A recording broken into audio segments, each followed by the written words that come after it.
Boa tarde, todos e todas. Quero agradecer à comissão e ao presidente e todos os deputados e deputadas presentes pelo convite. Acho que é um debate crucial, não só para o Brasil, mas para o mundo democrático. Eu gostaria de começar um pouco sobre meu trabalho aqui no Brasil, dado as perguntas que estão sendo levantadas sobre meu papel aqui no Brasil. Sou jornalista investigativo, sou o autor de 6 livros sobre política, direito e direitos constitucionais, um deles sobre Brasil e a política brasileira. E eu trabalhei por mais de uma década como advogado constitucional em Nova York. Em 2013, eu fundei o site de jornalismo The Intercept, com outros 2 jornalistas. Em 2016, eu fundei The Intercept Brasil para trabalhar com jornalistas brasileiros em reportagens sobre o Brasil. E entre meus trabalhos agora, sou um colunista do jornal Folha de São Paulo. Eu moro no Brasil desde 2005, o período em que fui casado com meu marido, o ex-deputado federal David Miranda, até seu falecimento em maio do ano passado. E agora estou criando nossos 3 filhos brasileiros no Rio de Janeiro, onde mora nossa família. Desde 2012, eu sou residente permanente do Brasil. Isso não é a minha primeira vez falando aqui nesta casa, na Câmara. Já esteve aqui na época das revelações Snowden, quando mostramos que o governo dos Estados Unidos estava espionando contra as instituições brasileiras e o povo brasileiro. E também esteve aqui durante nossa reportagem sobre Lava Jato. O sistema da censura está criando, obviamente, muito debate e polêmica, controvérsia, não só aqui no Brasil, mas na mídia internacional. 2 vezes antes da eleição em 2022, The New York Times, que apoia o sistema da censura do governo nos Estados Unidos, publicou 2 artigos sobre os perigos dos poderes do Alexandre de Moraes e mostrou como o sistema brasileiro é bem mais extremo do que qualquer outro país no mundo democrático, inclusive países com uma história e tradição e cultura da censura, como o Alemão e o Reino Unido. Em 2022 já foi óbvio que o Brasil foi muito além de qualquer outro país no mundo democrático, não só com o conteúdo da censura, mas também como estava sendo feito. Mas hoje gostaria de focar não nos debates sobre liberdade de expressão nem opiniões. Acredito que todo mundo aqui já ouviu os argumentos sobre isso muitas vezes. Gostaria de focar em 2 pontos. Primeiro, os fatos sobre como esse sistema da censura comandado pelo ministro Alexandre de Moraes está funcionando, relacionado não só à liberdade de expressão, mas, mais importante ainda, a negação completa de um outro direito garantido pela Constituição brasileira, que é o direito do devido processo. E para entender isso, eu gostaria de usar ordem da censura emitido pelo ministro Moraes, que ele mandou ficar sob sigilo, secreto, para ninguém conseguir ver o que ele está fazendo. Mas nós conseguimos obter e divulgar os conteúdos dessa ordem, porque isso mostra tal extremo e repressivo esse sistema é. E nós fornecemos esse documento pela comissão e também vamos mostrar na tela daqui um minuto. Nas últimas 2 semanas, o Folha de São Paulo publicou 2 editoriais, a perspectiva formal do jornal, denunciando, de forma bem dura, o sistema do ministro Moraes, não só por causa do ataque à liberdade de expressão, mas mais ainda por causa da negação completa do direito do devido processo. O segundo ponto principal que gostaria de focar é a ausência de qualquer base legal para esse sistema da censura do Alexandre de Moraes. Mesmo pessoas que apoiam esse sistema ou acham que censura é necessário, deveria querer uma base legal, e isso não existe. Não tem uma lei governando esse sistema. Alguns deputados nessa casa tentaram, mas não conseguiram pegar os votos necessários para aprovar democraticamente uma lei. Então, foi um sistema mais ou menos inventado pelo STF em 2022. E quando essas medidas foram adotadas,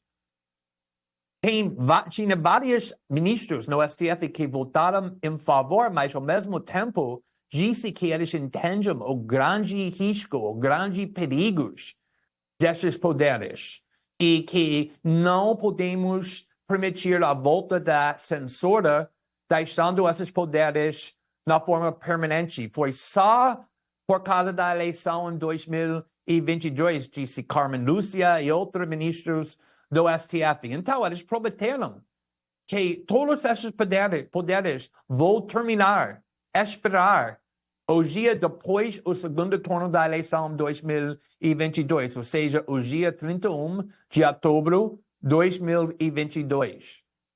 Mas isso não aconteceu. O ministro Moraes simplesmente ignorou essa data de expiração e ele continua a usar esses poderes da censura até hoje. Mas com qual base legal? Nenhum. Não tem uma lei, não tem nenhuma outra base. Então, agora gostaria de olhar para a ordem emitido com a obrigação de sigilo que o ministro Moraes mandou, e assim essa ordem conseguimos obter e revelar em nosso programa de notícias em inglês para os Estados Unidos no ano passado, mas a ordem foi originalmente em português e gostaríamos de compartilhar esse documento na tela. Acho que precisamos a ajuda da comissão para ser permitido. Tá, então, tá, acho que agora está na tela. Não estou vendo ainda. Está na tela, Glyn. Tá, pode prosseguir, então, todo mundo está conseguindo enxergar. Está vendo a primeira página do ordem? Sim, primeira página. Tá, então, pode ver no meio da página, mais ou menos, que essa ordem foi emitida no dia 11 de janeiro de 2023, quase 2 meses, depois da data que a Carmen Lúcia prometeu que esses poderes, esse sistema, vai expirar. E foi enviado para as empresas maiores no mundo das redes sociais, inclusive Facebook, Rumble, Telegram, TikTok, Twitter e YouTube. Essa está abaixo na primeira página. Então, quando olhamos para a segunda página, a ordem fala, senhor diretor, estamos comunicando que foi proferida decisão nos autos sigilosos. Ou seja, que isso não era para ser publicado para ninguém. Isso foi uma ordem de manter isso secreto para ninguém, nem o povo brasileiro, nem membros do Congresso, nem do Senado, conseguir ver essa ordem como estava funcionando.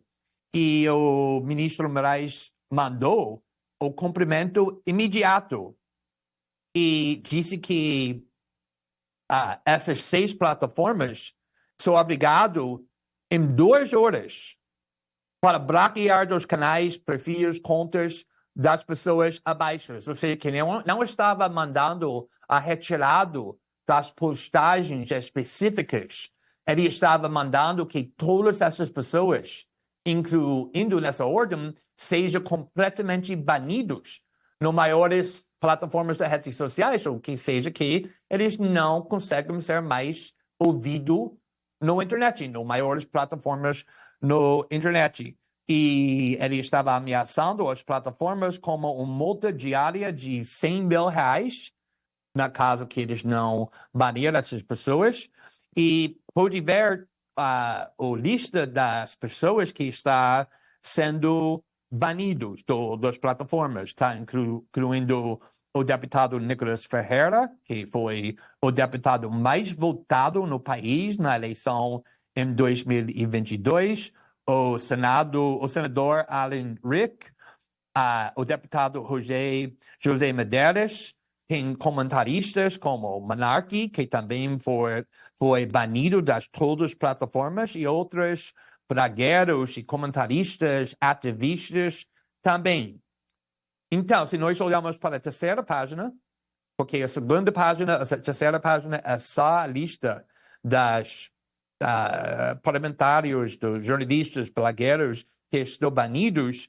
No último parágrafo fala, diante do caráter sigiloso destes autos, deverão ser adotados as providências necessárias para a sua manutenção, ou seja, que as plataformas foram obrigados de não divulgar o conteúdo nem a existência dessa ordem.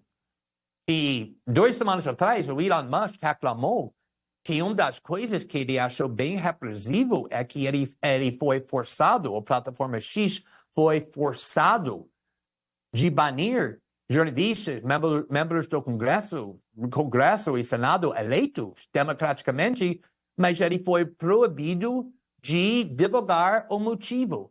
Ou seja, que as pessoas presumiram que foi as plataformas banindo eles não saberam nada. Com parte do nosso jornalismo, nós conseguimos entrevistar várias pessoas nessa lista, não todas, mas várias. E agora acho que podemos parar com o documento, porque a última página não tem nenhum conteúdo. Então, gostaria de enfatizar que todas as pessoas que nós entrevistamos, que foram banidos por essa ordem, não receberam nenhum aviso. A primeira vez que eles aprenderam que o STF estava mandando eles banidos foi quando nós ligamos para entrevistá-los. E todos eles disseram, meu Deus, não tinha nenhuma ideia que o juiz estava me mandando silenciado na internet. E também vamos anotar uma coisa mais importante ainda, que não tem nenhuma explicação nesta ordem, não tem nenhum motivo por que essas pessoas deveriam ser banidas. Não tinha nenhuma postagens identificadas como uma violação da lei e também ninguém aqui tinha uma oportunidade de conhecer ou saber as acusações, muito menos contestar as acusações. Tudo foi feito em sigilo, na forma secreta, sem processo nenhum. E se não o fato que nós conseguimos obter e divulgamos essa ordem, até hoje, essas pessoas não saberiam que essa ordem foi omitida contra eles. Então, não está aparecendo nenhum motivo. O jornal Estadão conseguiu obter, não sei como, mas conseguiu obter uma decisão emitida pela Alexandre de Moraes só para o STF. Não foi isso que foi enviado para a plataforma. E tinha um pouco mais conteúdo sobre o motivo, ou seja, acusando essas pessoas de apoiar ou encorajar um golpe ou outros atos criminosos, mas nada foi identificado, nenhuma postagem, nada específico. Então, é completamente impossível de contestar essa punição do processo. E foi isso que causou a Folha de São Paulo. E também agora Estadão e outros brasileiros que nunca manifestou no passado, mas agora estou bem preocupado porque estou sabendo agora que essas ordens estão completamente secretas, não tem nenhuma acusação específica, nenhuma oportunidade de usar advogados para contestar as acusações. As plataformas são proibidas de divulgar o motivo para banir essas pessoas. E também, tudo isso está sendo feito para terminar no dia 31 de outubro de 2022 e o ministro Moraes simplesmente ignorou isso e continuou a usar esse poder da censura e está usando isso até hoje sem processo nenhum.